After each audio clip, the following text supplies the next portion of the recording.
What about the city? What conversation are you having with the Bank of England, sir? Do you have anything to say about what's going on, sir?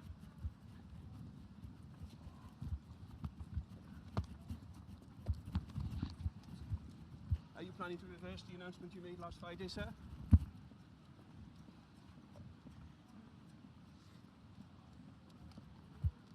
What do you have to say about everything that's been going on, sir? And this is the pound versus the dollar, but it's a similar kind of picture against the euro as well. So relative kind of stability overnight.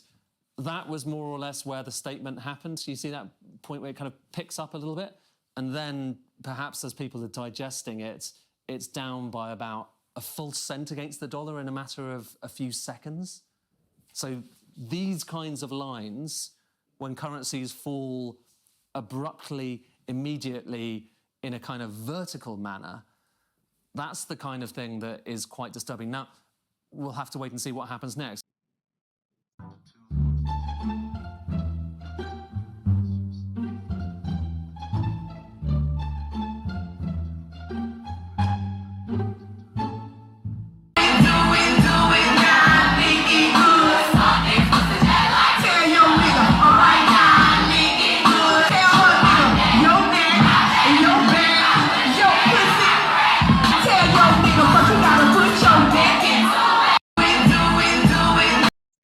Looks like Liz Truss and Kwasi Kwarteng's honeymoon is over.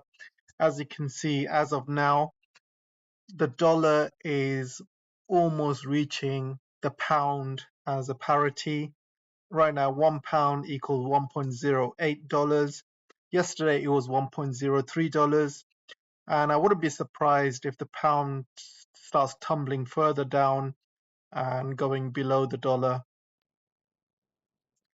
So before I start, I just want to ask a quick favor. I just need 2 more of you, just 2, to join my locals. This is for me to carry on making videos independently from YouTube. YouTube has been cutting my funding last few months because I speak the truth and I speak about a lot of subjects they don't want me to speak about. So this allows me to continue making these videos, and I'm also not restricted. I can say whatever I want. So I just need 2 more of you. So without further ado, let's carry on with the show. So let me tell you something about Kwasi Kwarteng. He's been sold as the most cleverest guy in British politics. He is so clever, in fact, that nobody else comes near him when it comes to his education. He's been to Cambridge, he's studied at Harvard, he's also got an economics PhD. So you would think that the British economy is in good hands, right? Wrong. So Kwasi is actually being hammered by the UK papers right now, and rightly so. I don't care if he's got a degree in Cambridge, I don't care if he's got a degree in Harvard, I don't care if he's got a PhD in economics. Even I know more economics than this guy. I mean, seriously, when you have the British economy, you can't spend your way out of trouble, spend it by billions and billions of pounds out of trouble. Anyone can do that. If someone puts me as a chancellor tomorrow and I say to everyone, okay guys, look, I'm going to save the British economy by borrowing 500 billion, or actually I'm going to save it by spending 1 trillion. How is that going to work? Because eventually, if you borrow all of this money, eventually you're going to have to pay back. The government borrowed about 300, 400 billion during COVID times. And now they're looking to borrow another 200, 300 billion for the cost of living. Where's it going to end, and where are they going to get the money from? Makes no sense. Makes no economic sense. And on top of that, they want to cut taxes as well. I mean, yeah, bravo. This is me clapping, guys. Bravo. Such a great mind this guy is. So I'm going to talk a little bit about the pound, then I'm going to head on to the dollar after that. So what does the pound slump in the UK mean to everyone? So first of all, imports will be more expensive. UK is an import country, along with Turkey, along with Sri Lanka. along with many other countries around the world who import more than they export. So this means cost of food is going to go up, cost of gas, cost of electricity, cost of oil, cost of everything is going to go up. And when those costs go up, guess what? What else goes up? You're right, inflation. So inflation is going to carry on going up, and there's nothing they can do about it. So that's one thing. So if you're going abroad, your pound is not going to buy you much when you go abroad now, because the pound is pretty much worthless. A couple of years ago, it was quite strong, but I remember when it was really strong, maybe 20 years ago, I went to the United States and the pound used to give me $1.6, but now it's almost $1. Almost $1. Can you imagine how much money you are losing when you go abroad? It's unbelievable. So some of you might say to yourselves, oh, hang on a second. A weak pound is good for export businesses in UK. So that's good news, right? Wrong again, guys, unfortunately. The export business in the UK is pretty much dead after Brexit.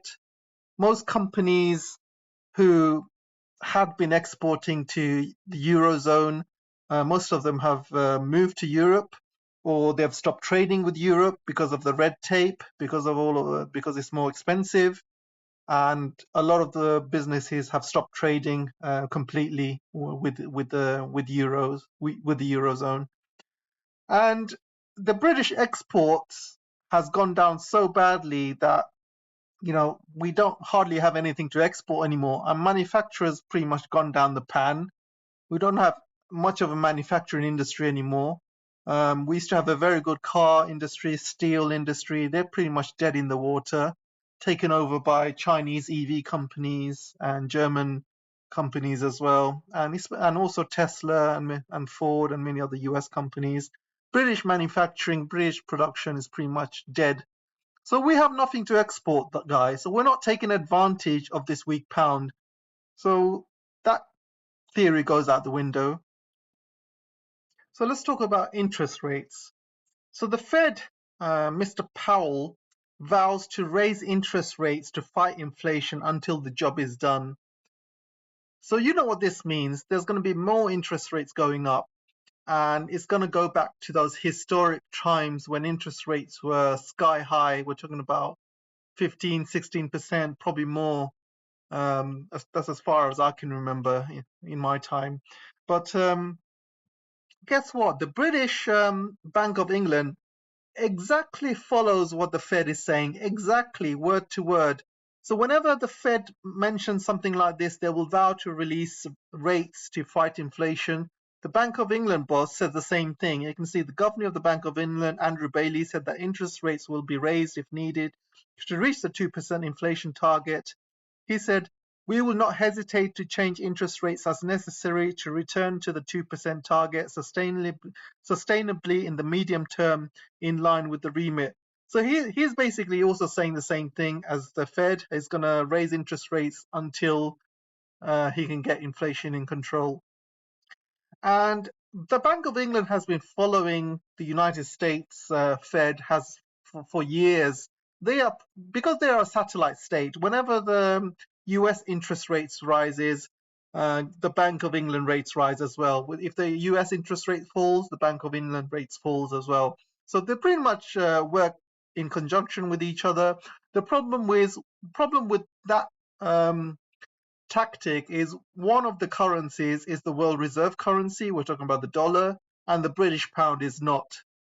So that's the thing. If you put all of your eggs in one basket when it comes to messing about with your currency and linking it to the dollar, there's only one currency that will lose. That's your currency, while the pound will keep on falling and the dollar will keep on rising.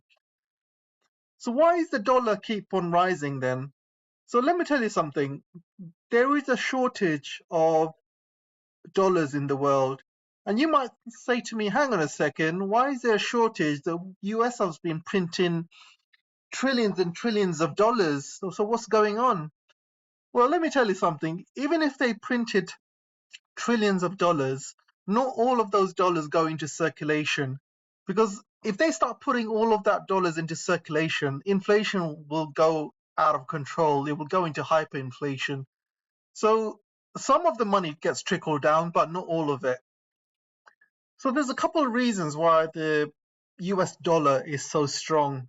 As you can see from here, the US dollar is still the largest foreign exchange reserves, and it's about 60, 70%, 60%, let's say.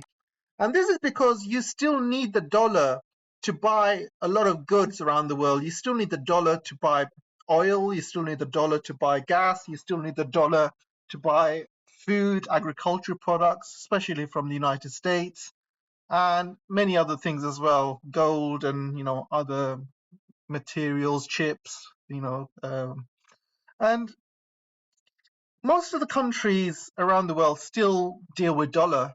And obviously you have the Chinese renminbi coming up and coming, and you can see it's still a very small percentage. You can see here from the yellow, it's still not enough right now to compete with the dollar.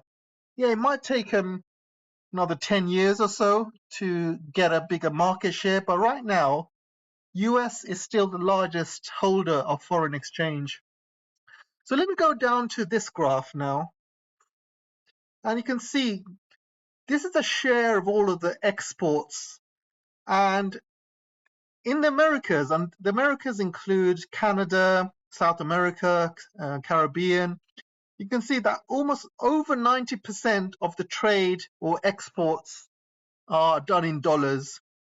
If you go to Asia Pacific, this is where you got Australia, China, Asia and stuff, and you can see almost like 70% of the trade is done in US dollars.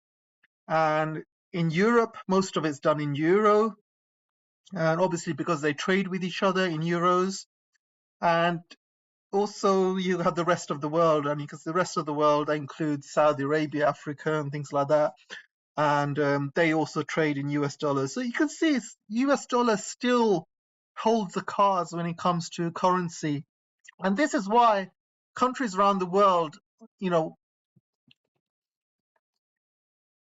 as you can see here, this is an index of international currency usage, and still 70%, almost 70%, if this was in 2020, of the US dollar is being used, followed by the euro, and the Chinese renminbi is obviously coming up slowly. And I know what you mean. You say to yourself, oh, hang on a second, the world is starting to shift away from the US dollars, so what are you talking about? Yes, it's true. I mean, the countries around the world have realized that, if you rely on the US dollar, your currency will go down compared to the dollar, because the dollar is still seen as a very safe, stable currency, and a lot of people still want dollars rather than other currencies.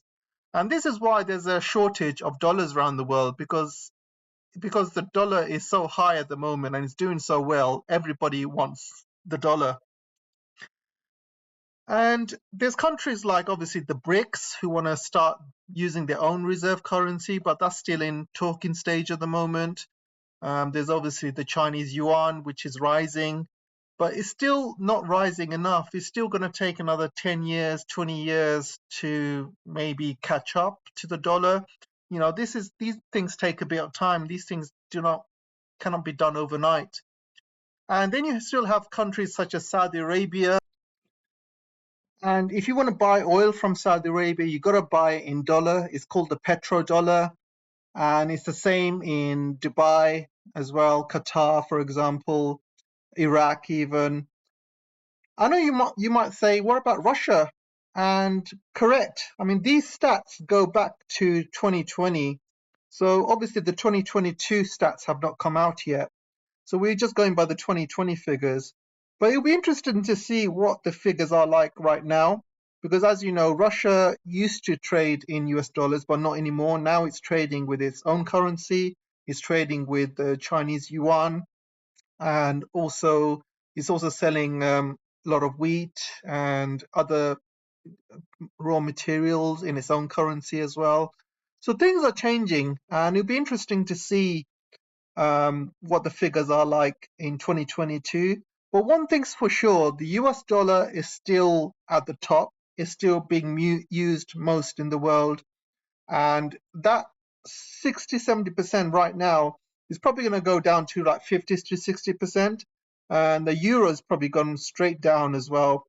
But I can see the Chinese yuan going up as well. But it'll be interesting to see what the figures are like 2022. But one thing's for sure, the US dollar is still at the top. So you might ask yourself one question. Hang on a second, AJ. Doesn't the strong dollar mean it's very, very good for the United States? Well, not really. And you might say to yourself, hang on a second. So doesn't the strong dollar means the imports are cheaper? Yes, of course, the imports are definitely cheaper. But the exports are more expensive. And this is what's going to affect the United States manufacturing and production in United States. Because the exports are more expensive, people will be less reluctant to buy exports from United States and buy it from China, for example, or Asian countries, which are much cheaper. Because people are now looking to save money. People are looking to save money. Companies are looking to save money. And if American exports are more expensive compared to the rest of the world, they're going to buy it from other places. They're going to buy it from China, buy it from Vietnam, for example. And this is bad news for the United States. This means that their companies are going to make less money. They're going to have to lay off more staff. They're going to have to move their factories over to Asia. They're going to have to pay less taxes to the government because they're making less money. So this is all bad news. And cheaper imports means more American companies and more American people will buy imported goods rather than the stuff that's being produced domestically. So again, it's not good news. It's just bad news everywhere you look at it. And this is going to affect the United States. And a lot of you not going to remember this, but way back years ago, United States signed something called the Plaza Accord with Japan. At that time, the American dollar was going out of control. It was really expensive. Their export market was being affected. So they signed a Plaza Accord to basically cheapen the dollar, to make the dollar go down. And this, made the dollar go down as planned, but it also affected other economies like Japan. Japan has been stagnant now for over 20 years because they signed the Plaza Accord. So you see, this happened previously, and it's never a good thing.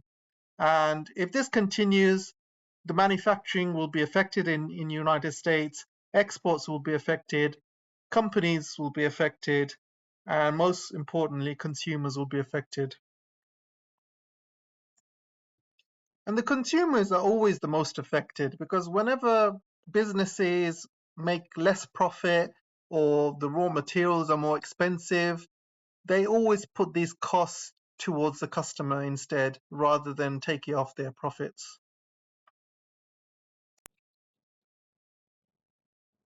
So the major problem having these high interest rates, obviously you have people with mortgages who are going to struggle. They will have to pay £300, £400 extra per month. People who have loans, and especially in these tough times, a lot of people will have loans because a lot of people are not working. They're probably taking some loans out to make ends meet, and these loans will have higher interest rate payments. Some people buy furniture on credit, so if you bought a sofa or a television, you obviously have to pay interest on that as well. Same with cars. But then you have US's actual debt, and you can see US national debt is about 31 trillion. It's 30.9 trillion at the moment, but a couple of weeks ago it was 30.8 trillion. So it's going up very fast based on the higher interest rates. Can you imagine the amount of interest you have to pay on this? I mean, it says here 445 billion. That's bigger GDP than many countries around the world. It's absolutely crazy. But that's not all. Let's look at Great Britain. So you can see Great Britain here. The external debt to GDP ratio is 290%, and the public debt to ratio is 103%.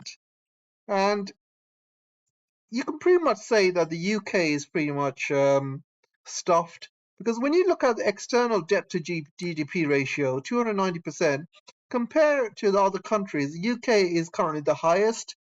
So UK is in a lot of risk compared to other countries.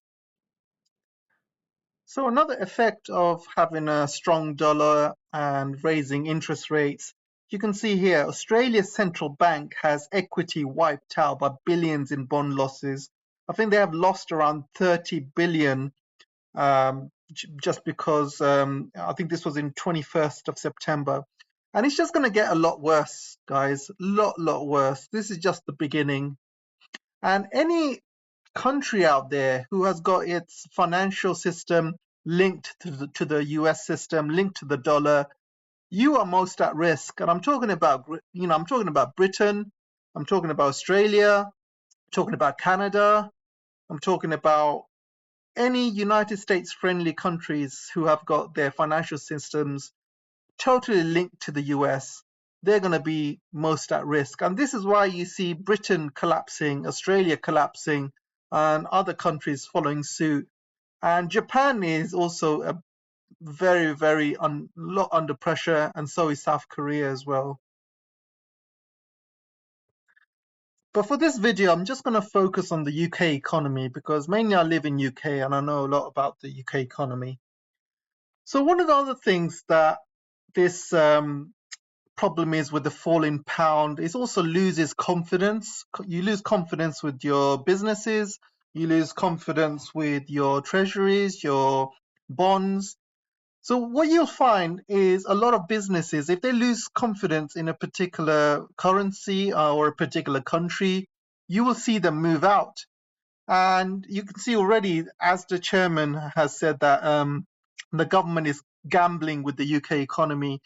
And a lot of businesses, we're talking about hundreds, maybe even thousands, moved out of UK into Europe during Brexit. And I can see a lot more big companies moving out after that as well.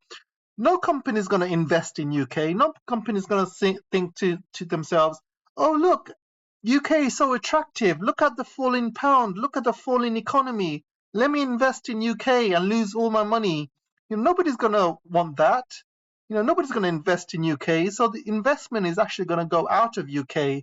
And that's the biggest danger, the lack of confidence, a lack of confidence in not only the businesses that are running in UK, but also the lack of confidence in businesses abroad who want to invest in UK and probably going to change their mind and run off and go to Asia instead.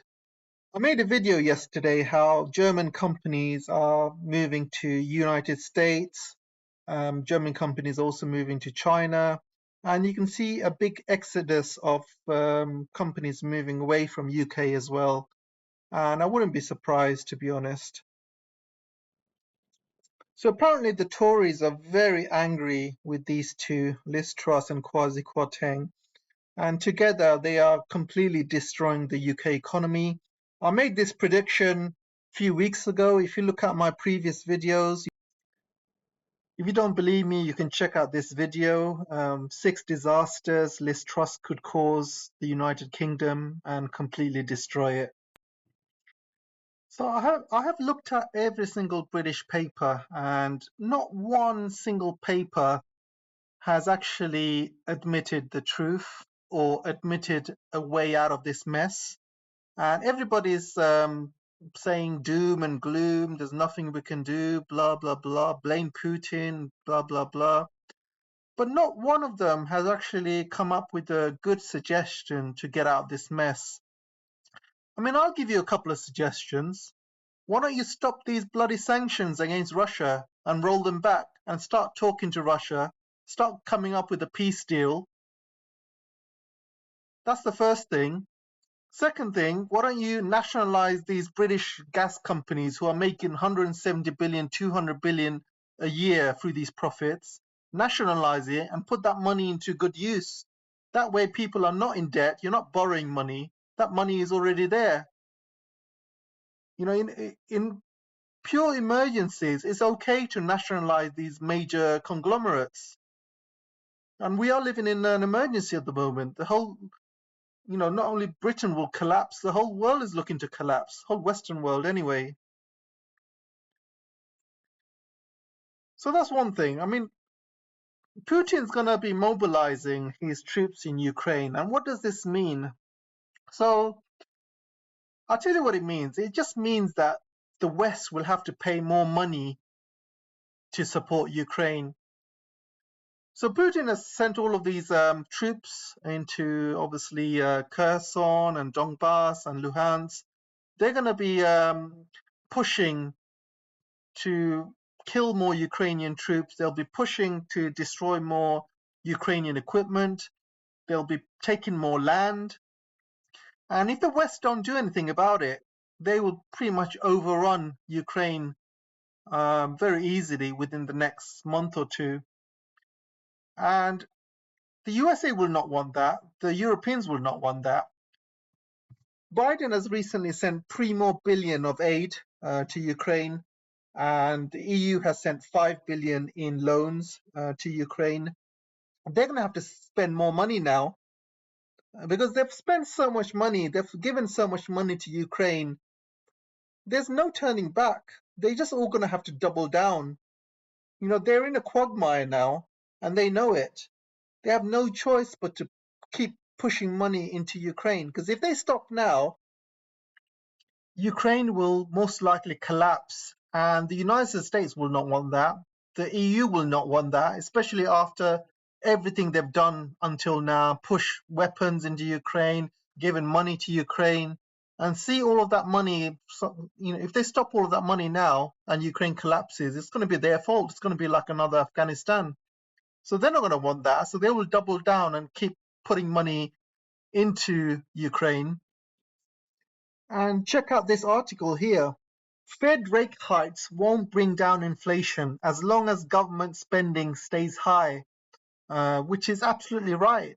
There's nothing the Fed can do if the government keeps spending money, sending money to Ukraine, keep spending money on useless things like Liz Truss is doing, 200, 300 billion on the cost of living.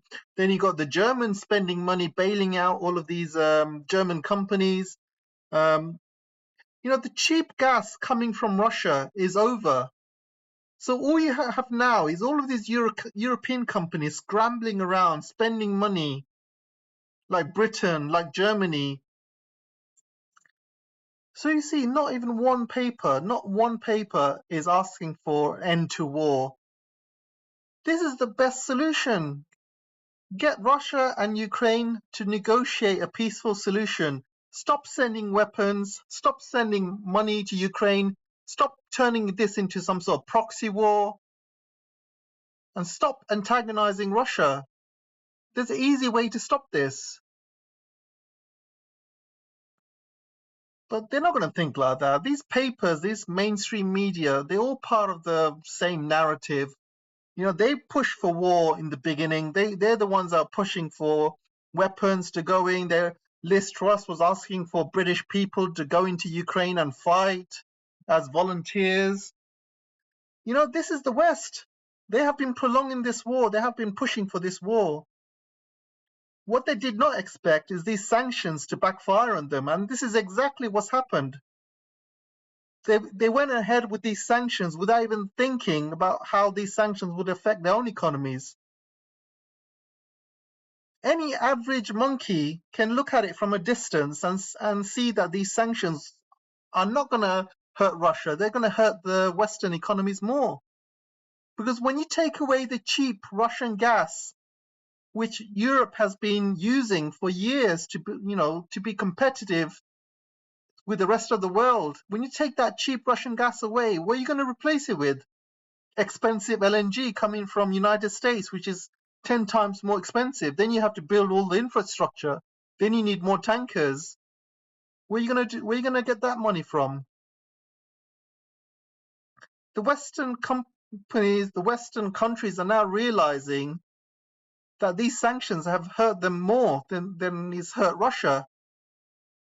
And the proof is, just look at the gas prices. Gas prices have gone up 400% in Germany, even in UK as well. So how do you explain that? Of course the sanctions have taken an effect in the West. But some people are standing up and saying, well, yeah, but, you know, at least we stuck it to Putin. That's what they're saying. It's worth, these bills and these high costs are worth it. As long as we stick it to Putin, it's all worth it. These politicians are so immature, childish. You can have a room full of monkeys making better decisions than the ones we have right now. Absolutely disgusting, guys. Anyway, we're coming to the end of the video now. I want to try and keep these videos down to 20 minutes. Obviously, it's gone a bit higher than that. So let me know what you guys think. If you want me to talk more about economics, let me know. Don't forget to like, share, subscribe. Do what you can help to support the channel. And I just need 2 more supporters on my locals as well. If you cannot join locals, try my Patreon instead. They take different forms of payment, both of them. So let me know how things go, guys, and I'll see you in the next video. Take care for now.